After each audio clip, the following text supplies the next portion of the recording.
teman-teman. Apakah manusia mengira akan dibiarkan saja mengatakan kami telah beriman sedangkan mereka tidak diuji?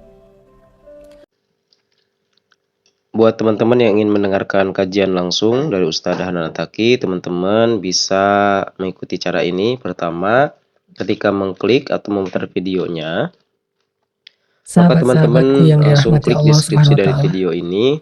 Kemudian teman-teman bisa lihat di deskripsinya ada tulisan berwarna biru. Nah, itu diklik sesuai dengan penjelasannya. Atau teman-teman bisa scroll ke bawah seperti ini. Nah, di sini ada segmen atau bagian. Nah, kalau teman-teman ingin langsung mendengarkan kajian Ustadz Hanan Attaqi, nah di sini ada segmen bagian kajian Ustadz Hanan Attaqi. Tinggal klik, maka akan langsung secara otomatis Bismillahirrahmanirrahim. Assalamualaikum warahmatullahi wabarakatuh. Semoga bermanfaat. Suatu ketika Allah Subhanahu wa taala Bismillahirrahmanirrahim.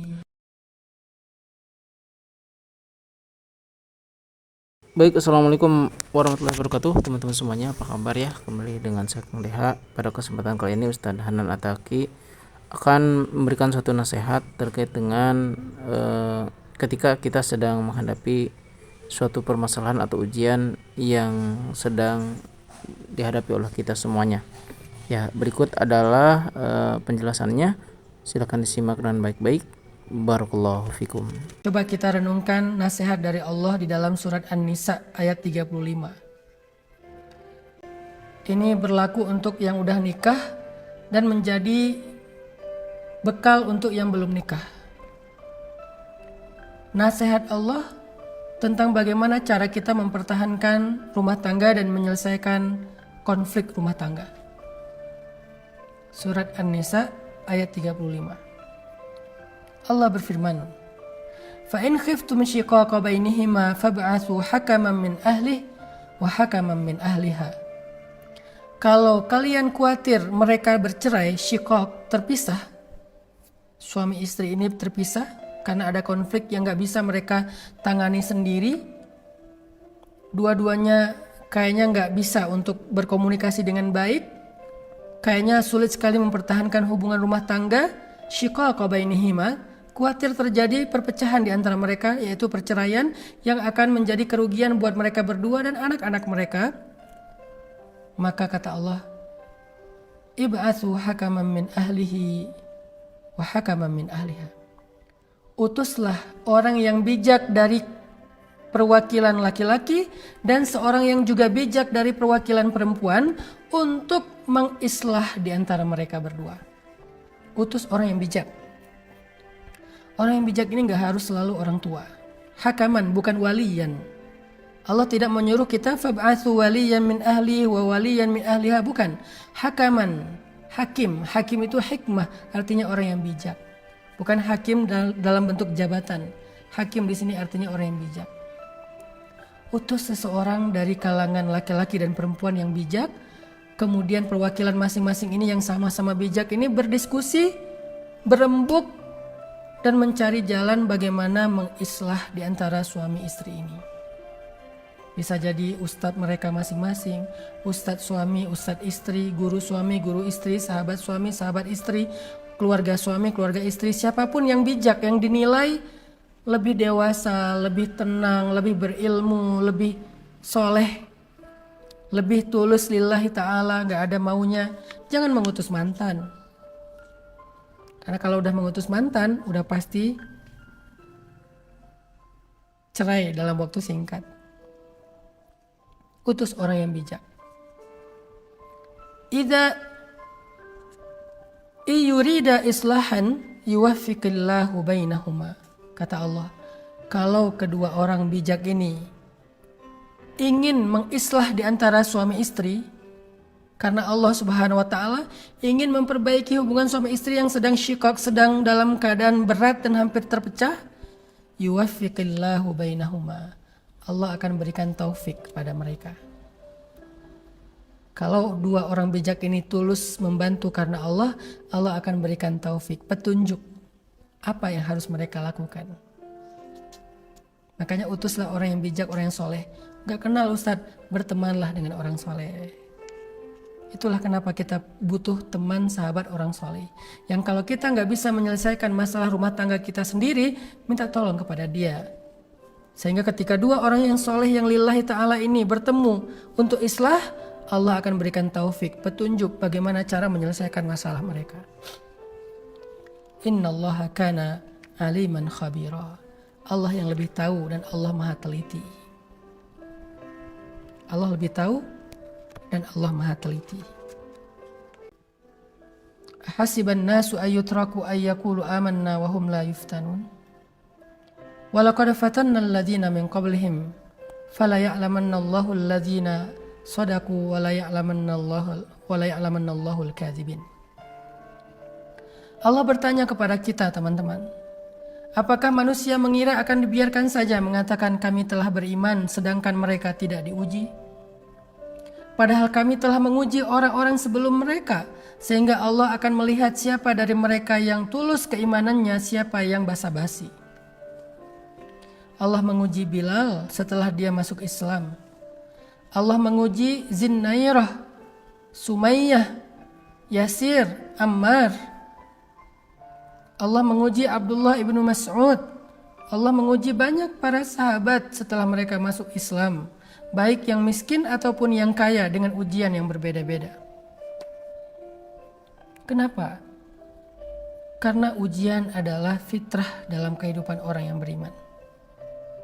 Karena dengan ujian itu Allah ingin mengangkat derajat orang yang beriman. Allah ingin hambanya itu lebih dekat kepada Allah lewat doa-doa. Ketika dia sabar, Allah akan bukakan bagi dia jalan keluar satu demi satu.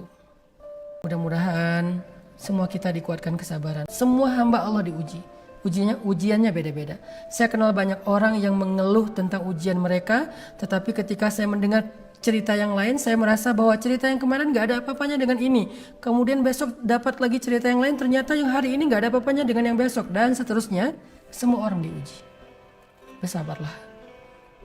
Minta kepada Allah dikuatkan kesabaran. Allahumma afriq alayya sabra. Ya Allah, lapangkan dada saya dengan kesabaran.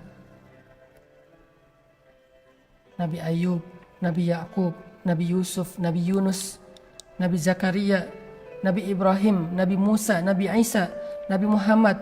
Mereka jauh lebih solih daripada kita, jauh lebih istimewa dari kita, tetapi mereka mendapatkan ujian yang jauh lebih berat daripada kita. Sehingga ujian bukan berarti Allah gak sayang sama kita. Allah sayang sama Mbak. Cuman kita belum mengerti maksud Allah. Bersabarlah sebentar lagi. Karena mungkin Mbak sekarang sudah berada di penghujung malam. Dan kalau Mbak sabar, insya Allah akan melihat fajar. Barakallahu fikum.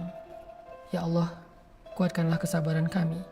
Kuatkanlah kesabaran saudara kami yang sedang Engkau uji. Kuatkanlah kesabaran saudara kami yang sedang mendapatkan masalah dalam kehidupan rumah tangganya, kehidupan pribadinya, pekerjaannya, finansialnya, anaknya, suaminya, istrinya, orang tuanya. Kuatkanlah kesabaran mereka, ya Allah. Kuatkanlah kesabaran kami, agar kami tidak berputus asa dari rahmat-Mu, agar kami tidak berhenti memohon dan bergantung kepadamu, agar kami selalu kuat mencari jalan keluar yang Engkau sediakan. Kuatkanlah kesabaran kami, ya Allah, agar kami termasuk orang-orang yang mulia di sisi-Mu.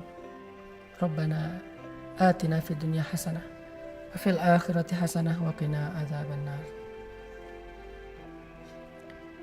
Baik, alhamdulillah ya teman-teman semuanya, itulah tadi pembahasan dari Ustadz Hanan Ataki terkait dengan ketika kita sedang menghadapi suatu permasalahan ya, atau ujian dari Allah Subhanahu wa taala, baik dalam kehidupan kita sehari-hari maupun dalam kehidupan dalam membina rumah tangga ya, buat teman-teman dan buat kita semua yang sudah menjalani rumah tangga tentunya. Dan poin penting dalam hal ini adalah teman-teman semuanya, ada salah satu nasihat dari Allah Subhanahu wa taala dalam Al-Qur'an bahwa ketika kita menghadapi suatu ujian, maka yakinlah dan ingatlah bahwa setiap apa yang Allah berikan kepada kita itu ada jalan keluarnya, dan juga setiap apa yang Allah berikan kepada kita, takdir kepada kita, itu adalah merupakan suatu jalan terbaik buat kita semuanya, sehingga ujian diberikan oleh Allah Subhanahu wa taala sungguhnya itu adalah untuk bagaimana kita bisa meningkatkan kapasitas derajat kita dan kemuliaan kita di hadapan Allah Subhanahu wa taala. Dan juga teman-teman semuanya perlu dicatat bahwa setiap hamba Allah itu pasti diuji ya dengan kadar dan juga keimanannya masing-masing tentunya, karena Allah mengatakan, apakah engkau mengira bahwa kita itu akan dibiarkan begitu saja dengan mengatakan kami beriman. Nah, justru ketika kita menyatakan bahwa kita beriman di hadapan Allah, maka itu adalah konsekuensinya pasti diuji oleh Allah Subhanahu wa taala. Itu sebagai pertanda ya, dan juga mengingatkan terhadap diri kita bahwa ketika ujian itu datang, apa kita tuh sungguh-sungguh beriman kepada Allah atau justru kita imannya hanya di ucapan saja gitu, jadi tidak yakin. Karena sesuatu ya, keimanan itu terukur ya, jadi keimanan itu bakal terukur ketika apa, ketika kita diuji oleh Allah Subhanahu wa taala. Maka buat teman-teman semuanya, mudah-mudahan video ini memberikan semangat buat teman-teman, buat kita semuanya yang sedang diuji. Mudah-mudahan juga Allah berikan jalan keluar ya setiap ujiannya, dan mudah-mudahan Allah berikan kekuatan buat kita semuanya dalam menghadapi ujian ini. Barakallahu fikum, terima kasih buat semuanya. Assalamualaikum warahmatullahi wabarakatuh.